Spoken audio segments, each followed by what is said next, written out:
Good afternoon, everyone. It's Pete Yetton here, Managing Director of Remarkable Law Consultancy, again for more higher education updates and some really good information for you all. I'm a higher education strategist and specialist and immigration lawyer. About a week and a half now without sort of logging.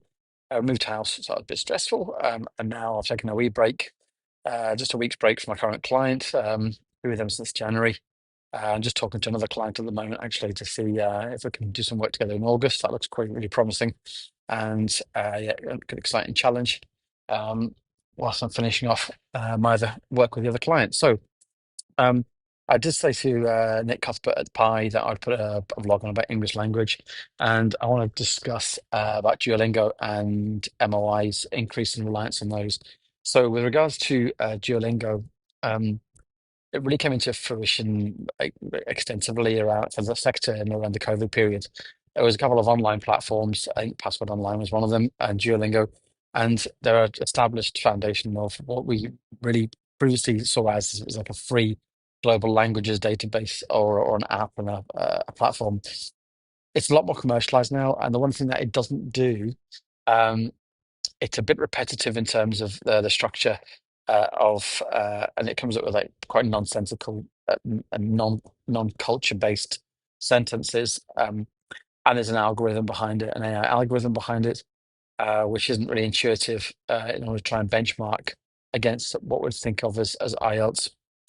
Um, as really quite non-authentic inputs, and then that doesn't give you truthful outputs at the end of it. What I do think is good for Duolingo is a supplement to the English language. I think it helps, but not to be relying on someone's English speaking ability across all the four component parts. That takes me to the mediums of instruction and MOIs that have been very readily used by the sector for quite a while now. But there's more and more use of them without restrictions, which I would normally advise and guide on when I'm contracting with sponsors. I mean, as a base mark, what we should be doing is not accepting MOIs that are any more than 24 months old, and that's in line with the IELTS. There's a reason for that. If you do the research, which I've sort of conducted and spoken to many academics who teach English and the other languages, is it's literally a cliff drop after 24 months, um, roughly around that time scale. If someone hasn't been immersed in that foreign language, of them losing the ability to actually be confident in it. Um, the other thing is the source of the MOI should really be from the institution where they were studying. It's not non-compliant to take it from affiliated colleges if they're linked to that university because they're higher ranked at certain times. But it's really best and good practice to take the MOI from the source institution where we know that there was English speaking course that was sat. Um, why this is so important is the BCA metrics are changing. Okay, so obviously we're seeing a decrease in the threshold for visa refusals.